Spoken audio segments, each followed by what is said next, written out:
8வது வசனம், அவர்களில் சிலர் வேசித்தனம் பண்ணி ஒரே நாளில் 23,000 பேர் விழுந்து போனார்கள். அதுபோல என்ன வேசித்தனம் பண்ணாங்க? சபைக்குள்ள 23,000 பேர் விழுந்து போனாங்க. இது நம்ம எங்க நடக்குது?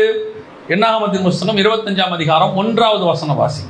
மோவாபிய குமாரத்திகளோடு வேசித்தனம் பண்ண தொடங்கினார்கள். இது 2வது சபைக்குள்ள இருக்கக்கூடியதான மிக முக்கியமான அருவருப்பு என்ன அப்படின்னு கேட்டீங்கன்னா, சபை புறஜாதியாரோடு கலவுதல், சபை உலகத்தோடு கூட கலவுதல்.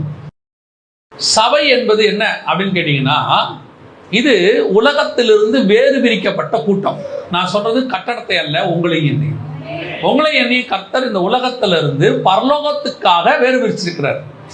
இந்த ராக்கெட்டுக்கெல்லாம் போறாங்க பார்த்தீங்களா? இப்போ கூட சந்திராயன் 3 விட்டாங்க, பார்த்துருக்கீங்களா? அப்படி இந்த சந்திராயன் 3, 2 விடும்போது நீங்க நல்லா கவனிச்சு பாருங்க.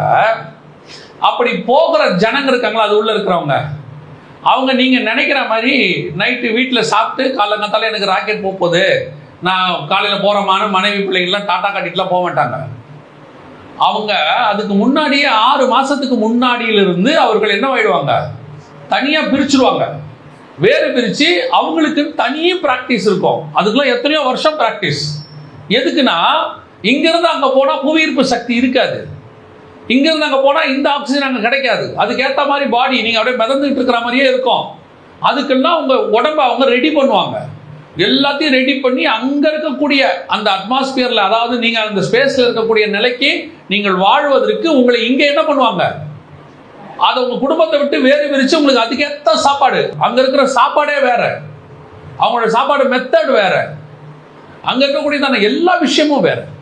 அப்போ என்ன பண்ணுவாங்கன்னா, உங்களை முதல்ல என்ன பண்ணிடுறாங்க, வேறு பிரிச்சுருவாங்க. பிரித்து அந்த வானத்தில் வாழ்வதற்கு தேவையான எல்லா பிராக்டிஸையும் கொடுப்பாங்க. இங்கேயே மிதந்துகிட்டு இருக்கிறதுக்கு சொல்லி கொடுப்பாங்க. இங்கேயே அதுக்கான இதெல்லாம் இருக்கு. சுற்றி கட்டி ஒரு காத்து மாதிரி அடித்து அப்படியே மேலே மிதந்துகிட்டே இருக்கிற மாதிரி உங்களுக்கு சொல்லி கொடுப்பாங்க. பயங்கர கடினம்.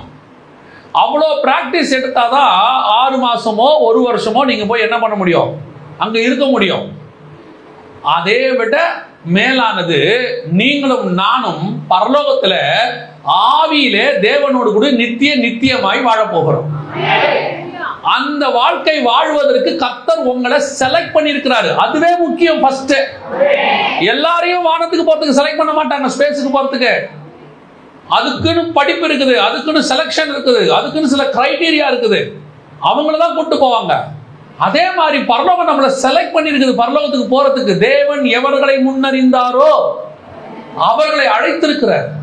நம்மளை அழைச்சு ஆண்டவர் ரெடி பண்ணிட்டு இருக்கிறார் சபைக்குள்ள வச்சு. இப்ப எப்படி அவங்க இந்த ஸ்பேஸ் ஷட்டில்ல போறதுக்கு, மேல போறதுக்கு ஒரு 6 மாசம் 1 வருஷம் பிராக்டிஸ் எடுத்தாங்களோ, அது மாதிரி இப்ப சபைக்குள்ள வச்சு உங்களை ஆவிக்குரிய வாழ்க்கை எதுக்கு கொடுக்கிறாரு, பரலோகத்தில் நித்தியமா வாழ்றதுக்கு கொடுக்கிறாரு.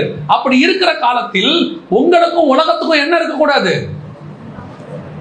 கனெக்ஷன் இருக்கக்கூடாது. அப்படின்னா என்ன அர்த்தம், நான் மனைவி பிள்ளைகளை பார்க்க கூடாதா, நான் சாப்பிடக்கூடாதா? இல்ல, ஸ்பிரிச்சுவலி சொல்றேன், ஆவிக்குரிய விதத்தில் சொல்றேன். நீங்க சாப்பிட்ற சாப்பாடு இங்கே தான். ஏன்னா அங்க போகும்போது வேற, அதுக்கு ஏற்ற மாதிரி நம்மளை இச்சை அடக்கத்தோடு கூட ஓட வைக்கிறதுக்கான எல்லா வேலையும் செஞ்சுட்டு இருக்கிறார். அப்போ இந்த சபையானது உலகத்தோடு கூட என்ன செய்யக்கூடாது, கலக்கக்கூடாது. மோவாபிய ஸ்திரீகள் வழியில வருவாங்க, அவங்க அப்படியே உங்களை மோசம் போக்குவாங்க. அவர்கள் உங்களை தேவனுடைய பிரயாணத்திலிருந்து இழுப்பாங்க. பாருங்க, நோவா காலத்துல ஒரு பெரிய ப்ராப்ளம். என்ன ப்ராப்ளம் தெரியுமா? நோவா காலத்துல உள்ள மிக முக்கியமான பாவங்களாக ஆண்டவர் சொல்றார். மத்திய 24, 37, 38 ஆண்டவர் சில காரியங்களை சொல்றார். அதுல என்ன சொல்றார் பாருங்க, நோவாவின் காலத்தில் எப்படி நடந்ததோ அப்படியே மனுஷகுமாரன் வரும் காலத்திலும் நடக்கும். அது என்னென்ன காரியங்கள் சொல்றாரு, எப்படி சொல்றாரு? புசித்தும் குடித்தும் பெண் கொண்டும் பெண் எடுத்தும். இந்த புசித்து குடித்து உங்களுக்கு தெரியும், பெருந்திண்டி லூக்கா 21 இருக்குது. புசித்து என்பதற்கு பெருந்திண்டின்னு இருக்கு, குடித்து என்பதற்கு குடி வெறி அப்படின்னு இருக்கு. அதே நேரத்தில் பெண் கொண்டும் பெண் எடுத்தும் அப்படின்னா என்ன அர்த்தம் அப்படின்னு கேட்டீங்கன்னா, நீங்க ஆதியாகமத்தின் புஸ்தகத்தை நீங்க வாசிச்சு பாருங்க. அங்கே ஆண்டவர் சில காரியங்களை சொல்லுகிறார். அங்கே சொல்லும் பொழுது பெண் கொண்டும் பெண் எடுத்தும் அப்படிங்கிறதுக்கான 6ஆம் அதிகாரத்துல கர்த்தர் கொடுக்கிறதான விளக்கம் 2வது வசனம், தேவகுமாரர் மனுஷகுமாரத்திகளை அதிக சௌந்தரியம் உள்ளவர் என்று கண்டு அவர்களுக்குள்ளே தங்களை பெண்களை தெரிந்து கொண்டார்கள். அப்படின்னா என்ன அர்த்தம்? தேவபுத்திரர்னா தேவனை தொழுது கொள்ளுகிற ஜனங்கள், மனுஷகுமாரத்திகள்னா அவிசுவாசிகள், தேவனை தொழுது கொள்ளாத ஜனங்கள்.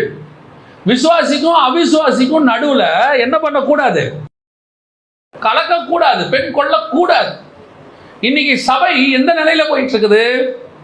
நீங்க உலகத்துல போகும்போது அவிசுவாசிகளோட தான் வாழ வேண்டும், அதை யாரும் இங்க குற்றமா சொல்லல. ஆனால் அவிசுவாசிகிட்ட இருந்து நீங்கள் எதையும் கற்றுக்கொள்ளக்கூடாது. வாசிங்க பாப்போம், எரேமியா 10:2 வாசிங்க. புறஜாதிகளுடைய மார்க்கத்தை கற்றுக்கொள்ளாதிருங்கள். ரொம்ப தெளிவா டைரக்டா இருக்கு.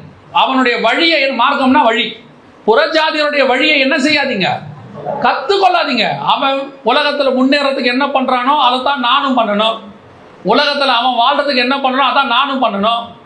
உலகத்துல சந்தோஷமா இருக்கிறதுக்கு அவன் என்ன பண்றானோ அதைத்தான் நானும் பண்ணணும். அவன் 100 வயசு வரைக்கும் வாழ்றதுக்கு என்ன பண்றானோ அதைத்தான் நானும் பண்ணணும். இல்ல, புறஜாதிகளுடைய வழியை கற்றுக்கொள்ளாதிருங்கள். உங்களுக்கும் எனக்கும் கர்த்தர் ஒரு வழி வச்சிருக்கிறார். அந்த வழிதான் இயேசு கிறிஸ்து. அவர் அதை எல்லாத்தையும் பைபிள்ல சொல்லி கொடுத்திருக்கிறார். அப்ப நாம உலகத்தோடு கூட என்ன செய்யக்கூடாது? போய் கலக்க கூடாது. அதை விட டைரக்டாவே நான் சொல்றேன், விசுவாசி அவிசுவாசியை திருமணம் செய்யக்கூடாது. அவ்வளவுதான். ஏன்னா பைபிள் அப்படிதான் சொல்லுது, விசுவாசிக்கும் அவிசுவாசிக்கும் சம்பந்தம் ஏது? இங்க யாரும் கேஸ்ட பத்தி பேசல. சபைக்குள்ள என்ன கிடையாது? கேஸ்ட் கிடையாது. ஆனா பிலிவர் நான் பிலிவர் உண்டு.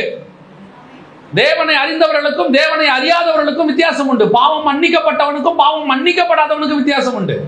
பாவம் மன்னிக்கப்பட்டவர்களுக்குள்ள எந்த வித்தியாசமும் கிடையாது. நாம் எல்லாம் ஒரே ரத்தத்தால் கழுவப்பட்டோம், ஒரே மாம்சத்தை புசிக்கிறோம், ஒரே தேவனை ஆராதிக்கிறோம், ஒரே இடத்துக்கு போகிறோம். சபைன்றது நான் டினாமினேஷனை பத்தியோ யாரை பத்தியோ சொல்லல. சபை என்பது தேவனுடைய ரத்தத்தால் சம்பாதிக்கப்பட்டது. அதுக்கு என்று ஒரு ஒழுங்குமுறை இருக்கிறது. அந்த ஒழுங்குமுறையை கர்த்தர் நிர்ணயம் பண்ணி இருக்கிறார். அதை மாடிஃபை பண்ணவோ அப்கிரேட் பண்ணவோ எந்த ஊழியக்காரனுக்கும் அதிகாரம் இல்லை. புரியுதுங்களா? இங்க வந்துட்டு அவர் சொல்றாரு விசுவாசிக்கும் அவிசுவாசிக்கும் சம்பந்தம் ஏது? அவர் தெளிவா சொல்லிட்டாரு, நீ போய் சேர்க்கிற தேசத்தில் இருக்கிற கானானியர்களோடு கூட உடன்படிக்கை பண்ணாதிருப்பாயாக, நீ போய் சேர்க்கிற தேசத்தில் இருக்கிற ஸ்திரீகளோடு கூட விவாகம் பண்ணாதிருப்பாயாக, அவர்கள் உங்களை சோரம் போக்குவார்கள் சொல்றாரு. நல்லா தெரிஞ்சுக்கொள்ளுங்க, சபைக்குள்ள அதற்கான இடம் கிடையாது, யாருக்கும் கிடையாது. உங்களுக்கு குழந்தைய நீங்க பிறந்ததுல இருந்து, உங்களுக்கு பால்டின் வாங்குற காலத்துல இருந்து, சட்டை வாங்குற காலத்துல இருந்து உங்களுக்கு பார்த்து பார்த்து செய்த உங்கள் பெற்றோருக்கு நன்றாய் தெரியும் உங்களை யாருக்கு திருமணம் பண்ணி வைக்கணும் என்று. அதை விட நல்லா தேவனுக்கு தெரியும். நீ பிறக்கும் போதே கர்த்தர் எல்லாத்தையும் ரெடி பண்ணி வச்சுட்டார். உடனே நீங்க என்னமோ தேவனை விட அதிகமா செலக்ட் பண்ற மாதிரி, உங்க அப்பா அம்மா விட செலக்ட் பண்ற மாதிரி, எனக்கு தெரியாதா நான் படிச்சிருக்கிறேன். நீ படிச்சதுக்கும் செலக்ஷனுக்கு என்ன சம்பந்தம் இருக்கு? நல்லா தெரிஞ்சு கொள்ளுங்க, ஏற்ற நேரத்தில் கர்த்தர் அதினதின் காரியங்களை நேர்த்தியாய் செய்வார். பொல்லாதவராகிய நீங்கள் உங்கள் பிள்ளைகளுக்கு நல்ல ஈவுகளை கட்டளையிடும் போது பரலோகத்தில் இருக்கிற பிதா செய்வது அதிக நிச்சயம் அல்ல, கண்டிப்பா செய்வார். சபைக்குள்ள கொண்டாடாதீங்க, எந்த ஒரு காரியத்தையும் கொண்டு வந்துடாதீங்க. சபையில ரட்சிக்கப்படாதவர்கள் ரட்சிக்கப்பட்டவர்களோடு கூட கலப்பதற்கு எந்த விதமான சம்பந்தமும் இல்லை, கிடையாது. நல்லா தெரிஞ்சு கொள்ளுங்க, நமக்கு மீன் பிடிக்க தெரியுதோ இல்லையோ அழைப்பு பெற்ற பேதுரு தான் வேணும். மீன் பிடிக்க தெரியுதுன்றதுனால பேதுருவை தவிர நல்ல ஆளா ஒன்று கூப்பிடுங்க, அந்த நைட்டு ஃபுல்லா போட்டாரு, அவருக்கு மீன் பிடிக்க தெரியல, அதை விட நல்ல மீன் பிடிக்கிற இன்னொரு மீன்காரரை கூப்பிட்டுக்கலாமா? வேணாம். அழைப்பு யாருக்கு இருக்குதோ அவன் தான். அபிஷேகம் தான் இங்கே முக்கியம். சபைக்குள்ள அவிசுவாசிக்கும் விசுவாசிக்கும் என்ன கிடையாது? சம்பந்தம் கிடையாது. கர்த்தர் என்ன எப்படி கொண்டாரம் தெரியுமா? அதுல பாம்பை விட்டு விட்டாரு, வாதம் வந்து போச்சு. இன்னைக்கு ஏன் உங்க குடும்பத்துல நிறைய கஷ்டம்? நிறைய பேருக்கு அது தெரிய மாட்டேங்குது. குடும்பத்துல ஏன் கஷ்டம்? சோதிக்கப்படுகிற எவனும் தேவனால் சோதிக்கப்படுகிறேன் என்று சொல்லாதிருப்பானாக. எங்கேயோ எதையோ ஒரு மிஸ்டேக் நடந்திருக்கு, அந்த மிஸ்டேக்கை பிசாசு யூஸ் பண்ணி உங்களை சோதிக்கிறான். தேவன் சோதிக்கிறவர் அல்ல. புதிய ஏற்பாட்டில் நல்ல மனசுல வச்சுக்கொள்ளுங்க, நம்ம கிட்ட ஏதாவது இருக்குதுன்னா அதை வச்சுக்கிட்டு தான் பிசாசு நம்மளை சோதிக்கிறான்.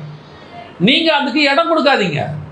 நல்லா கவனிச்சுக்கொள்ளுங்க, சபைக்கும் உலகத்துக்கும் என்ன கிடையாது? சம்பந்தம் கிடையாது. ஒன்ஸ் கர்த்தர் நமக்கு கொடுக்கறத பெஸ்ட்டாக தான் கொடுப்பாரு. ஆனால் காத்திருந்து நீங்கள் வாங்கணும். ஆண்டவர் பண்ணி வச்சா 18, 20, 22, 30 எப்போ வேணாலும் தி பெஸ்ட்டாக பண்ணி வைப்பார். நீங்களா போய் மோவாபிய ஸ்திரீகள் கூட சேராதிருங்கள். அப்படிப்பட்டவர்கள் வழியிலேயே என்ன ஆயிட்டாங்க? தேவன் சொல்றாரு, அவர்கள் மேல் நான் என்னவா இருப்பதில்லை, பிரியமா இருப்பதில்லை.